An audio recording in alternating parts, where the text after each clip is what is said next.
출애굽기 9장 1절에서 7절. 여호와께서 모세에게 이르시되 바로에게 들어가서 그에게 이르라. 히브리 사람의 하나님 여호와께서 말씀하시기를 내 백성을 보내라. 그들이 나를 섬길 것이니라. 내가 만일 보내기를 거절하고 억지로 잡아두면 여호와의 손이 들에 있는 내 가축 곧 말과 나귀와 낙타와 소와 양에게 더하리니 심한 돌림병이 있을 것이며 여호와가 이스라엘의 가축과 애굽의 가축을 구별하리니 이스라엘 자손에게 속한 것은 하나도 죽지 아니하리라 하셨다 하라 하시고 여호와께서 기한을 정하여 이르시되 여호와가 내일 이 땅에서 이 일을 행하리라 하시더니 이튿날에 여호와께서 이 일을 행하시니 애굽의 모든 가축은 죽었으나 이스라엘 자손의 가축은 하나도 죽지 아니한지라. 바로가 사람을 보내어 본즉 이스라엘의 가축은 하나도 죽지 아니하였더라. 그러나 바로의 마음이 완강하여 백성을 보내지 아니하니라.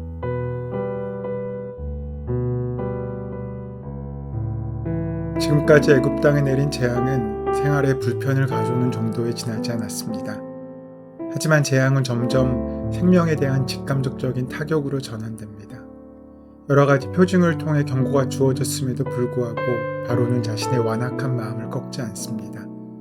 완악하다라는 말로 번역된 히브리어 동사 하자크는 달라붙다라는 뜻입니다. 즉 집착하는 마음을 일컫는 말입니다. 집착이란 사로잡힌 상태이기도 합니다.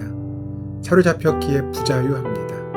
마음이 완악하다는 말은 그렇기에 둔감하다는 말이고 변화를 받아들이지 못한다는 말입니다. 바울 사도는 죄가 초래하는 가장 무서운 일들 중 하나가 굳어짐이라고 예를 들었습니다.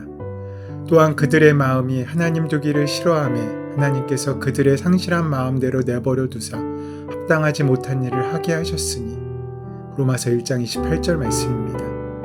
내버려 두심이야말로 심판의 다른 표현인지도 모르겠습니다. 다섯 번째 재앙은 애굽 사람들이 들에서 기르던 가축들에게 닥쳐옵니다. 말, 나귀, 낙타, 소, 양이 죽기 시작했습니다. 다섯 번째 악질 재앙은 지금까지 있었던 4번에 걸친 재앙과는 달리 생명을 거두는 재앙이었습니다. 첫 번째 나일강이 피로 배나는 재앙, 두 번째 개구리 재앙, 세 번째 이 재앙, 네 번째 파리 재앙 모두 생명을 죽이는 재앙은 아니었습니다. 삶의 불편을 주고 자연 환경의 변화에 의해 고통이 되는 재앙이었습니다.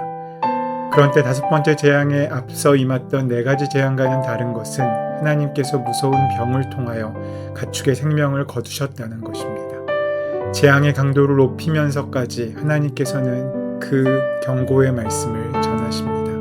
이것은 하나님께서 생명을 죽일 수도 있고 살릴 수도 있다는 사실을 깨우쳐주기 위한 것입니다. 생사권은 생명의 주인은 하나님이심을 드러내고 있는 것입니다. 하나님의 백성을 보내주지 않으면 바로 너의 생명도 거둘 수 있다는 것을 가축이 죽는 재앙을 통해 경고하신 것입니다. 당시 바로는 자신을 신이라고 생각한 사람입니다. 태양과 하늘의 신 호루스의 후계자이며 태양의 아들이라고 생각했습니다. 신성한 권력과 지위를 가지고 신이 주신 질서를 수호할 의무가 있었고 고위 관리들은 바로를 도와 그가 우주의 조화와 정의를 유지할 수 있도록 보좌해야 한다고 생각했습니다. 이집트의 모든 영역을 소유하고 백성들의 삶을 지배하며 사방의 적들을 물리치는 전능한 신으로서 자신을 생각했습니다. 그래서 자신만이 백성들의 생사를 결정할 수 있는 권한이 있다고 생각했습니다. 그것은 교만한 것입니다. 자신이 어떻게 하느냐에 따라서 인생과 나라도 달라진다고 생각한 것입니다.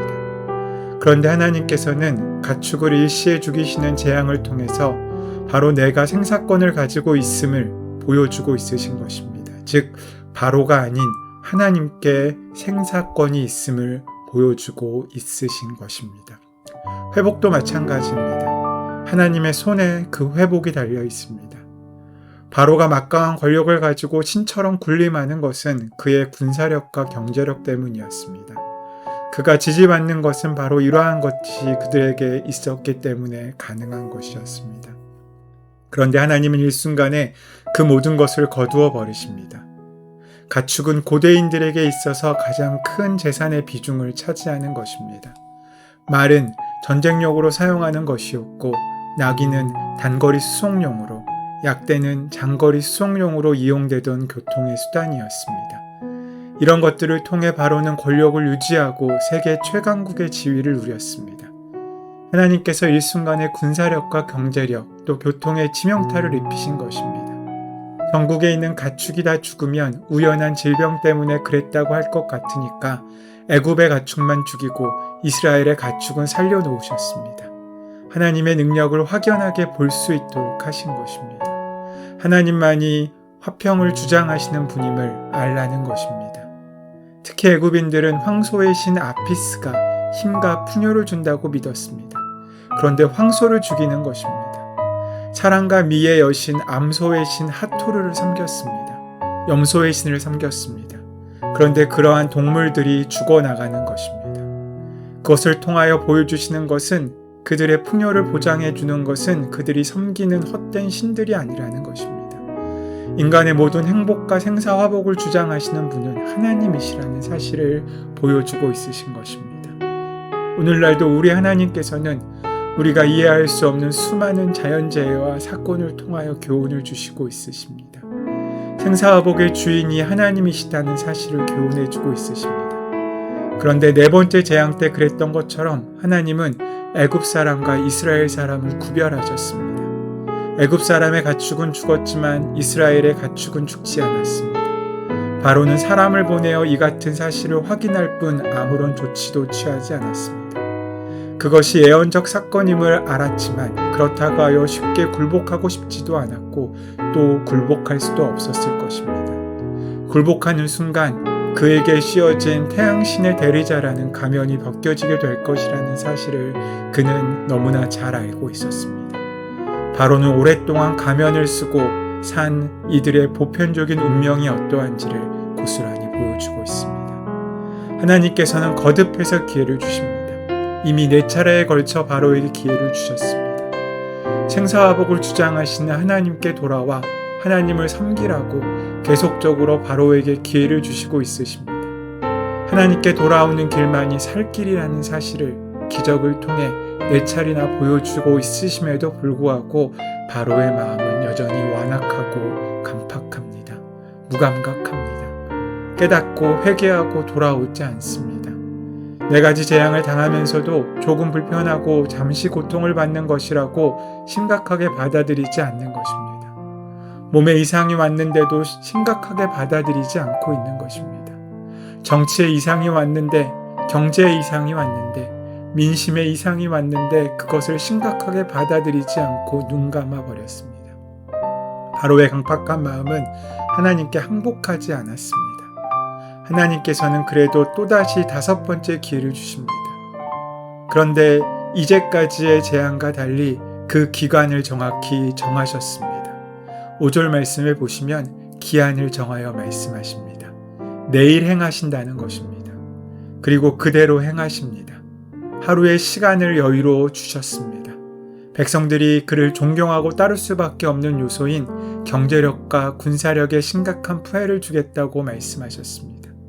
그러나 바로는 어떻게 합니까? 여전히 보내지 않습니다. 기회를 주는데도 회개하지 않습니다. 결국 자신도 죽고 자식들도 경쟁터에서 다 죽고 맙니다. 어떤 어려움이라도 그것을 주어진 기회로, 갱신의 기회로, 회생의 기회로, 승리의 기회로, 회개의 기회로, 하나님께 더 나아가는 기회로 활용할 수 있을 때 우리 인생은 회복될 수 있습니다. 실패하고 폭로되고 자존심 상하면 그것을 죽을 기회가 아니라 회개하고 더 성숙할 기회로 활용할 수 있어야 합니다. 그런데 바로는 오히려 그 어려움을 상실의 기회로, 실패의 기회로 활용해버리고 맙니다. 더 많은 것을 잃어버리는 기회로 사용해버립니다. 오늘날도 하나님께서 말씀하십니다. 볼지어다 내가 문 밖에 서서 두드리오니 누구든지 내 음성을 듣고 문을 열면 내가 그에게로 들어가 그와 더불어 먹고 그는 나로 더불어 먹으리라. 요한계시록 3장 20절 말씀입니다. 뜻하지 않은 일을 당하고 무언가 제대로 되지 않으면 진지하게 우리를 돌아봐야 합니다. 그리고 그 문제를 통하여 부르시는 하나님을 만나야 합니다. 그 하나님을 만날 때, 예수님을 마음에 모실 때 우리의 심령이 가난해집니다. 예수님을 마음에 모셔야 우리는 애통해집니다. 예수님을 마음에 모셔야 온유한 자가 됩니다. 예수님을 마음에 모셔야 의에 줄이고 목마른 자가 되고 결국에 우리는 복을 누리는 자가 될 수 있습니다. 오늘 주님께서는 우리에게 말씀하시며 또 한 번의 기회를 주십니다. 우리의 모든 것을 가능하신 그 하나님께서 우리를 위해 기회를 주시고 시간을 주십니다. 오늘 하루 그저 하나님의 심판으로 다가가는 시간으로 흘려보내지 않으시고 돌이켜 회개함으로 하나님의 은혜를 회복하는 복된 시간으로 삼으시는 우리가 되기를 소원합니다. 그래서 우리 삶에서 예수님을 만나 복된 삶을 살아가는 저와 여러분 되시기를 소원합니다. 은혜의 주님, 주님께서 우리에게 기회를 주시지만 그 기회를 선용하지 못하고 그저 흘려보내는 우리의 어리석음을 고백합니다. 오늘 하루 그 은혜를 붙잡게 하시고 일어나게 하시고 이기게 하시고 승리하게 하여 주시옵소서. 우리 주 예수 그리스도의 이름으로 기도드립니다. 아멘. 오늘 허락하신 말씀을 깊이 묵상하심으로 오늘 나에게 주시는 말씀으로 만나는 하루 되시기를 소원합니다. 그러기에 먼저 그 주님께 나아가는데 장애물이 되는 모든 문제와 강구를 하나님께 맡기고 은혜로 해결해 주님께 나아가는 시간 되시기를 바랍니다. 그 마음으로 함께 기도하겠습니다.